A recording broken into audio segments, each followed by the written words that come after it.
What's up, guys? My name is Grady, and I listen to country music on this channel and whatever else I want to. Today I'm going to be a little bit quieter because it's, almost 1 in the morning, and I'm trying to be a little bit respectful to my roommates, even though I'm making a video right now. And I just wanted to give some hot takes today on the CMA Award nominations. I couldn't really weigh in on Twitter because I got this thing called a job in the middle of the day, and so I wanted to just go through the categories, give you some of my takes on the snubs, the surprises, and hear what you guys think too about this year's crop of nominations. For me, the CMAs are like the gold standard award show. I really respect them more than any of the other 87 country music award shows. And even though I think the Grammys lately have been more in sync with my country music taste, but CMAs, I think they always do a great job, and they still are, of such historic value. So before I get into it, I want to say my beard oil, as always, Stash Grooming Co. Do you see it? Do you see it? See my pretty label? Will it focus? Oh yeah, massage into a damp beard for premium conditions. Smell like a man. That's it. This is for sale. If you use the little code YouTube, you can get 25% off on my site. It supports the channel, and I love you for it. All right, guys, let's get into these nominations. So, Entertainer of the Year, the coup de grace, the big category. We got Jason Aldean. We got Luke Bryan, we got Kenny Chesney, Chris Stapleton, Keith Urban. Keith Urban, why? I'm going to say that like 50 times in this video probably, but why? Graffiti U is an abomination. It's surprising Garth isn't here to me, considering they've given him some awards lately and he's kind of come back. I think of these guys, Chris Stapleton is my favorite of them. Kenny Chesney just released an album I really like. Luke Bryan and Kenny both are just touring monsters. But I kind of think it's Jason Aldean's. Jason Aldean, between, this award's interesting because it's not really just reviewing your art. It's like who had the best year overall in terms of you're kind of graded on a curve. For you, who had the best year, who sold the most for themselves and had a great album and was just sort of the most resonant in a way. And I think that's Jason Aldean this year. I think between You Made It Easy and Drowns the Whiskey, he's had 2 monster hits. He's a giant tour seller. He's come back really well from the Vegas shooting which happened at his show, that whole massacre. And so I think for a lot of reasons it's Jason's to win this year. Male Vocalist of the Year, we got Dirks, Luke Combs, Thomas Rhett, Chris Stapleton, Keith Urban. Again, Keith Urban, why are you here? Coming Home was an abomination. Dirks, obviously, you guys are very sweet to say I look like him. My doppelganger, I'm pulling for him. I love the mountain. Luke Combs, super flattering that he is included in this category, and definitely a testament to how beloved he is in the industry, that he so early in his career is already in Male Vocalist, whereas people that have been around for a while, the Easton Corbins and Dustin Lynch's of the world, they ain't, they're not even a new artist. Thomas Rhett and Chris Stapleton. Chris Stapleton's going to be like the safe critics bet here. He has an awesome voice. People love him. It's cool to vote for him. It shows that you have some cred. He's top shelf. But then on the other hand, Thomas Rhett is top shelf in terms of just popularity. He's definitely the new superstar of the genre, whether we like that or not. And I do think he does pop country better than a lot of others. So I feel like it's Keith and Luke. I think Luke's too early and isn't going to win. I think Keith is just shouldn't win. Dirks, I love, but I kind of think it's between Chris and Thomas, so we'll see.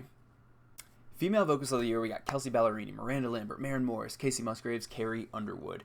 This category is interesting because it usually feels like we've got some random also rans. It's usually Miranda and Carrie, and then it's and Martina McBride, even though she hasn't had a hit, or Sarah Evans, or Reva. But these are 5 relevant stars, which is cool, and it's taken country a freaking while. Oh yeah, sorry, I re-recorded this video, and because my first one, the footage broke, Entertainer of the Year, I forgot to include this necessary rant. Where the fresh are the women? It ain't a good look, country music, to not be supporting women. It's completely stupid to not have one woman in the Entertainer of the Year lineup. Now, I get that these guys are very, very freaking famous, and maybe country music hasn't produced a woman at this level of fame, although Miranda and Carrie obviously are. But it's just it ain't cool, country music. Everyone's starting to cast a weird glare your way and be like, what's wrong with this like strange sexist type of music? You know, people that listen to country know there's so many good women making music, but you wouldn't know it from the Entertainer of the Year category, okay? Get that together. But back to Female Vocalist of the Year, you know, Miranda always wins this award, and even she seems to feel bad about that lately in her acceptance speeches. She just is like, thank you to Carrie, you're amazing, and she says that to everyone else.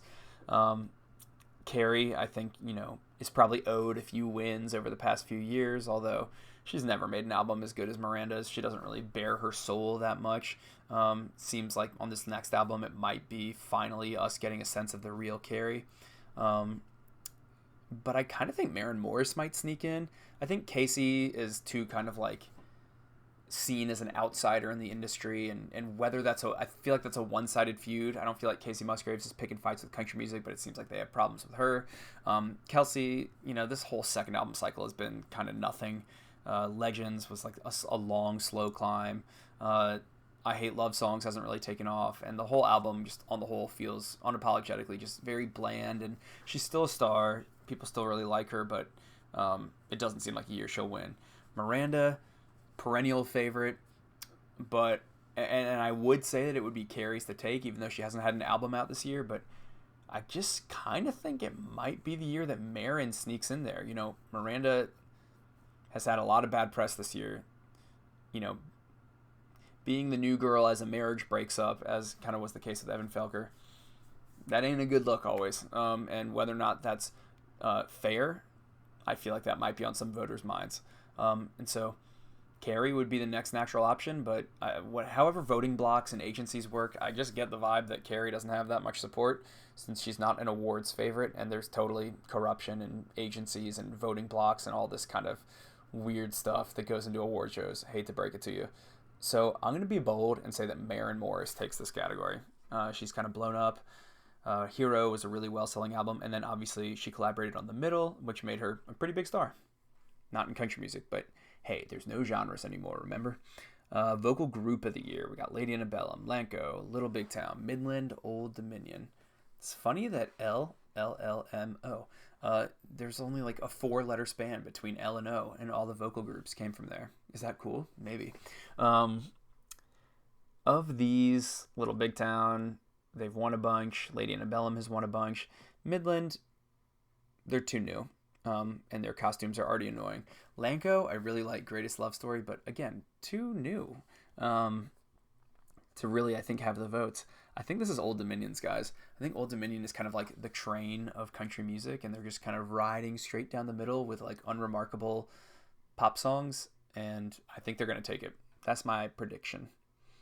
Vocal Duo of the Year, Brothers Osborne, Dan and Shay, Florida Georgia Line, Maddie and Tay, Sugarland. It's very nice of them to include Maddie and Tay. They're just now coming back with Friends Don't, and it would be a shocker if they were to win this. They haven't really done much for a few years. Sugarland, does anyone care about this comeback? I certainly don't. Florida Georgia Line, they're like perennially popular, but to me, I think this category is between Brothers Osborne and Dan and Shay. Brothers Osborne is like kind of like Stapleton, like a cool top shelf critic pick vote. They make really good music. They're interesting. They're awesome live. I just saw them. And their new album, Port St. Joe, is excellent. Dan and Shay, however, are kind of at this like zenith. They've been just around for a long time, but Tequila, I think people might not realize how big of a smash that is, how huge in streaming it's been. So I could see a lot of voters wanting to sort of validate how they've finally kind of broken after 6 years of trying to push and push and push. And so maybe Dan and Shay kind of has their breakout year. We'll see. New Artist of the Year, always a fun category. We've got Lauren Elena, Luke Combs, Chris Jansen, Brett Young, and Midland. I like this category. Brett Young is my least favorite of these 5. He's kind of, I get his whole like love song, sappy, pretty boy thing, but I think his voice is very inconsistent whenever I've heard him live. But Chris Jansen, I don't feel is very new. He's been around for a few years now. Lauren Elena is certainly not new. She's like been around for 7 years. Midland I like a lot, but that album's super glossy and produced, but also good. But Luke Combs, to me, is going to be the easy winner here. He is selling like crazy. His voice is awesome. He's unconventional. He's like a fat dude with a bad beard. And I think like he's connecting with people in a way, and his songs are good. And I feel like he's one of those people that critics and the mainstream seem to have a good amount of overlap on. So I think it's Luke's. My favorite category, Album of the Year. We got From A Room, Volume 2 by Chris Stapleton, Golden Hour by Casey Musgraves, Graffiti You by Keith Urban, somehow, Life Changes by Thomas Rhett, and The Mountain by Dierks Bentley. Now, the first thing you'll notice in this little screenshot is, look how many effing producers Graffiti You has. It's like 20 people on there. And, you know, it should be unsurprising that 20 producers don't make a consistent or sonically nice to listen to album, because that album is just trash. It's the worst score I've given on this channel. I think a 3 out of 10. Has no business being here. That spot should go to like Port St. Joe by the Brothers Osborne, or Girl Going Nowhere by Ashley McBryde. Those would be the things I would put there. I would also say Laurie McKenna's The Tree should probably be in this mix. It came out on June 30th, which was the last day of eligibility. It goes from July 1st, 2017 to June 30th, 2018. So I don't know if like people knew what it was, or if it's just not mainstream enough, or if she's eligible next year. I don't know, but I would love to see that in the mix. But overall, it's a pretty good category. The Mountain, a great album. Golden Hour, great album. From A Room, a good album. It should have just been one album with Volume 1. I really like the song Friendship on this album, though. And he's obviously a critic's favorite. He's like the Adele of country music. Life Changes, I get why it's there. I mean, it's a commercial monster. Thomas Rhett's a huge superstar. And honestly, there's a lot of fun on this album. It's not my style of music, but at a certain point, you seem hopelessly out of touch if you're not putting the big hits in your categories. And Graffiti You's not even a big hit. That album sucks. Coming Home sucks. I hate that it's here. I'm gonna give this to The Mountain. I think people might want to support Dierks, although I could see them giving it to Casey for Golden Hour. It is a really sonically consistent album, and it is a little bland. It's not as good as Pageant Material to me, but we'll see. I kind of 60% chance I'm not annoyed at who wins that. Single of the Year. This one's weird to me because it's like, how big of a hit is the song? Of these, Meant to Be, it's confusing because it's obviously broken the kind of, now meaningless Billboard chart record because of all the pop airplay it got, and that counted in the country chart. So it's been on Hot Country Songs for like over 6 months as their number one. But Tequila, again, I could see them wanting to reward that, just how that it's kind of their breakthrough. So I think it could be one of those, and I think it could be Drowns the Whiskey. I don't think Drinking Problem or Broken Halos are big enough hits to really win this category. So I don't know. I don't know what to say. It's hard for me to predict. I would give it to, though, if I were just choosing, like, what was the best vibe I heard on the radio? It's probably Drowns the Whiskey for me. Song of the Year. We got Body Like a Back Road, which makes no sense because it was nominated last year. So it just makes me feel like there's some, like, weird marketing juju where they're like, we need Sam Hunt to be nominated so he comes to the award show. And it's that kind of crap that people notice and that make them feel like country music is trying to be manipulative and control the narrative, or I don't know. Award shows got to explain themselves when they just blatantly change their rules like that. So that's nominated somehow in a songwriting category.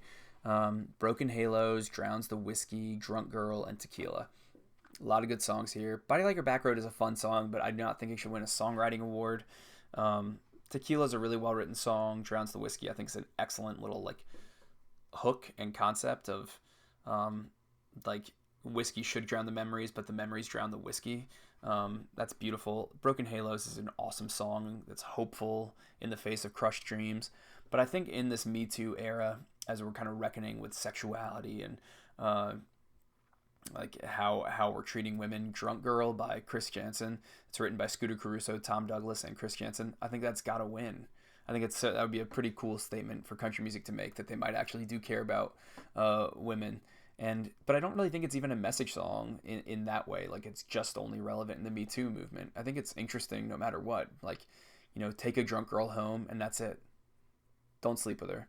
I think I don't know. That's my pick for sure. Musical event of the year. Of these, I'm going to give it to either Dear Hate by Maren Morris and Vince Gill. That's really been that was sort of the big song other than Eric Church's, which wasn't released as a single. That was their response to the Vegas tragedy, and it's really beautiful. And I think people will want to vote for it. But then I could also see Drowns the Whiskey or Meant to Be taking it. But Meant to Be, I gotta think there's going to be more people that are cynical towards that song, even though it's been huge. Because they said for months that they weren't releasing it as a country song. So it's a little ironic to now see it nominated at a country award show. Music video of the year, Babe with Sugarland. Pretty good video. Cry Pretty with Carrie Underwood. Not that good of a video. I have a reaction to it. Drunk Girl, that's a good video. Marry Me, it's a pretty good video. And Tequila, I think Tequila should win. Tequila's a really good video. It's got Niall DeMarco, who's like the deaf model, and I don't think it goes with the song 100%, but it's really cinematic and beautiful, and it's definitely what kind of, I think, gave the song the extra lift that it got. Musician of the year, guys, I can't pretend to know every record that Jerry Douglas, Paul Franklin, Dan Huff, Mac McAnally, and Derek Wells have played on. I know all their names. I've heard all of them, but I'm going to give it to Paul Franklin because I know everyone loves him, and my buddy Matt Knapp, who's a pedal steel player that I'm friends with, he loves Paul Franklin more than anyone. So this one's for you, Matt. So guys, that's my take. I'm surprised by a few different things on here. There's no Garth. Carly Pierce, not nominated for New Artist. That's pretty surprising to me. Any love for Keith Urban. That surprises me. But let me know what your guys' thoughts are on the CMA nominations this year. Who would you like to see nominated? Who are you surprised wasn't? Who are you surprised was? And who are you pulling for? I'd love to know. So hit up the comments, and I will see you guys in another video soon. Thanks, y'all.